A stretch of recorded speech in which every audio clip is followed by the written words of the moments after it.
again. Local boy, made good.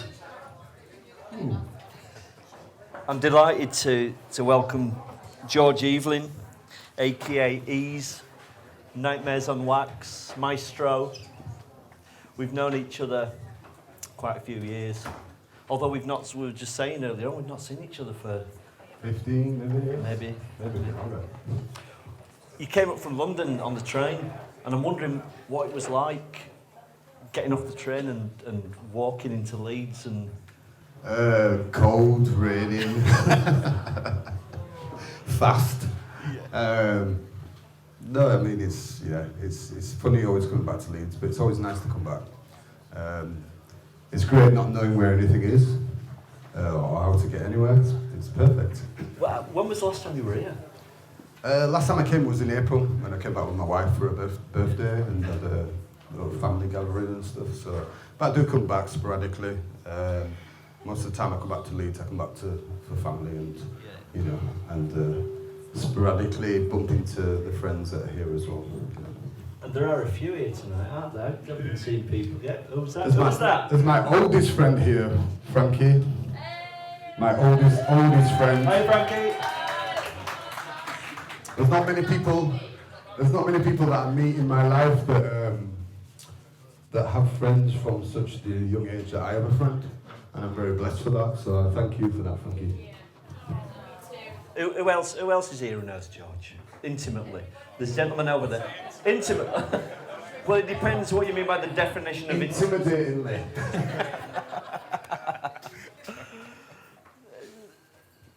So you come back sporadically from Ibiza.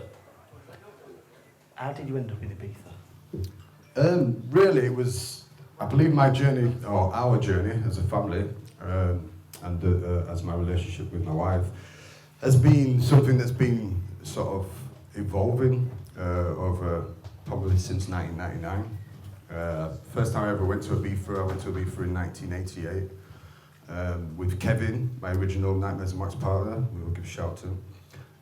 We went on a 1-week holiday to Ibiza in 1988. Didn't know anything. Posse clubs.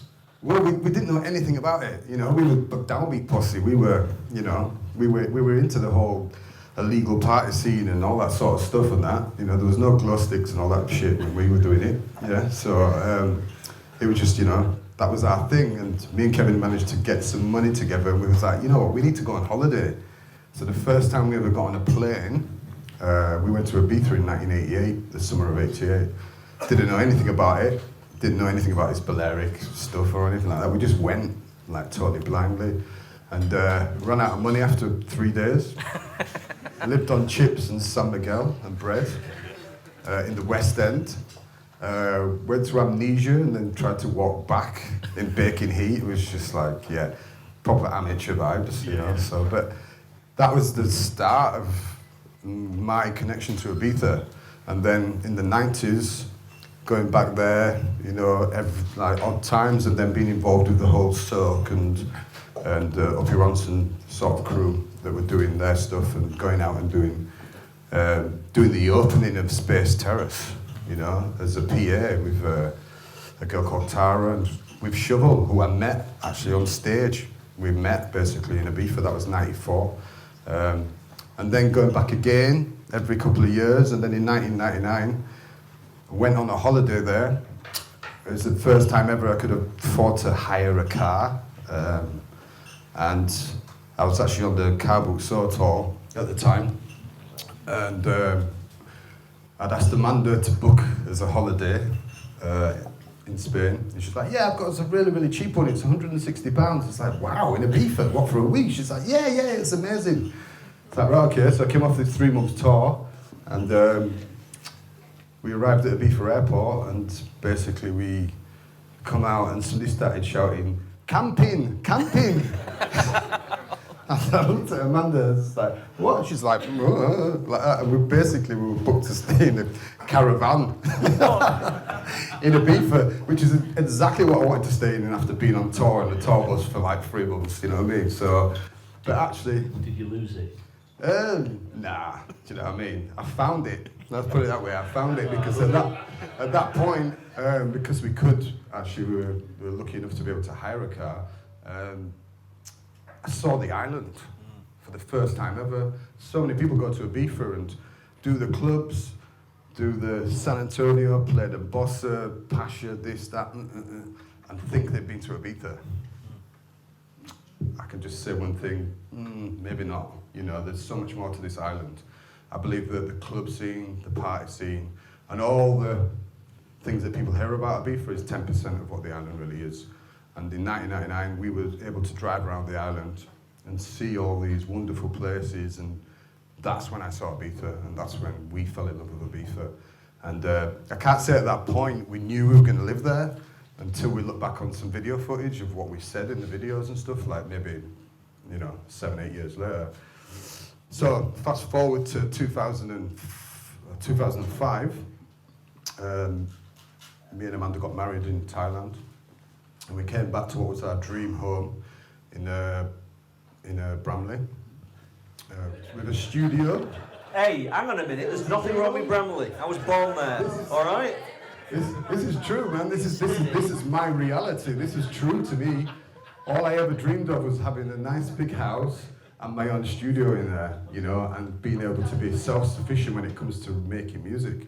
And I had that, do you know what I mean? And it took me a couple of years to adapt to that because I come from cobble streets, terrace houses, one down, and all that sort of stuff, washing lines, stuff like that, pigeon sheds, stuff like that. That's where I come from, man, So, and that was our dream home. But we came back from Thailand, and we were like, this is just bricks. This is not us, It's just like, who are we? What do we want? Do you know what I mean? And it was like kind of, do we want to bring our daughter up in England? And the answer was no. Do we want to spend any more time in England? It was like, no. It was just like, well, where do we want to be? Where do we want to go that we would still have a family connection? And where do we live?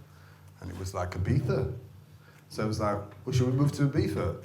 Right? And I must admit, when we approached our house and we kind of had that kind of sort of, I would call it like a bit of an epiphany of like, this is just a house. The house is not you. You are you. Having that, it wasn't until probably maybe 2 days later we were drunk in the back of a taxi and we was like, should we move to Ibiza? Yeah, let's move to Ibiza. Yeah. And basically 18 months later we were in Ibiza. It was really, really like that. And then since then, I would say that the George Evelyn or even the Amanda Evelyn that left Leeds, I don't know where they are now. I believe that. That I've become. I'm not a human being. I'm a human becoming. I don't know who I am, but I'm going to enjoy finding out. So what is the George Evelyn that you left behind? Oh, jumped up little shit. No, I mean, I come from when I think about my background and the things you pick up when you're growing up, I think probably a lot of people have it in their lives where you pick things up and you think, yeah, I'll have a bit of that, that's me. I'll have a bit of that, that's me. And we pick all these things up and then we try to live by them. And then when you try to live by them, that just creates stress. Yeah. Do you know what I mean? And really, stress is just an illusion of you not being yourself. Do you know what I'm saying? So it's over time and over the tests that we have and that we attract to ourselves in our lives that we are able to alleviate ourselves from these things, from these illusions. So that's why I say, actually, living in Ibiza, the one thing what happens when you live in Ibiza is that you can't get away from yourself. It's a very small island, and when you've got the winter, which I love the most, there's no hiding place. You've only got your thoughts. You might have, all right, you've got your family, and you might have your social scene and that kind of foundation, but realistically, you've got to deal with yourself, and Ibiza's a very magical place when it comes to energy, and it has this magnetic energy that kind of magnifies everything, the good or the bad. So I would say, as advice, if you go on holiday in Ibiza, don't take your shit there, because it'll just blow up in your face, because that's what happens. That's why people go there and have arguments and lose it and all that kind of shit. But there's a positive side to that, is that you can use that energy for the good. And what's still happening with me is that a lot of my old stuff and a lot of things that I've done in my past, you know, stuff that probably, you know, that have not been, how can I say, they've not served me in a positive sense, have been brought to the forefront, whether that's my attitude or the way that I've been in a certain situation or whether I've not dealt with certain things, have really come to the forefront, you know. So, and what happens is the unraveling of yourself, yeah, and realistically, and I believe this is what everybody wants, all I want is peace. All I want is to be able to wake up in the morning and be peaceful and be happy and see that in everything that I look at and connect with, you know, and I see the things that have happened to me in my life or the things, or the way that I've been in my life, yeah, that have not been peaceful. Do you know what I mean? Whether they're through my, you know, my ghetto attitude or my bad boy attitude or my egotistical attitude, you know? And I just believe that everything you say and everything that you do, you make an imprint, yeah? And it's recorded within yourself, yeah? Nobody might even know about this stuff, but it's still within you. And my realization is that I have a choice of what it is that I say and how I am and how I interact with this world. Yeah, so every next footstep that I take, I want it to be in the right direction. Do you know what I'm saying? So the old George didn't think about that shit. Do you know what I mean? So I'm not saying that I know who I am right now. You know, what I'm saying is that I'm going to enjoy finding out. That's the most important part, is that I'm enjoying everything of who I am becoming. Wow, that's really beautiful, is that? Really beautiful, thank you. So I was saying to you, when you first came in, I was reading the sleeve notes right at the back of your new album.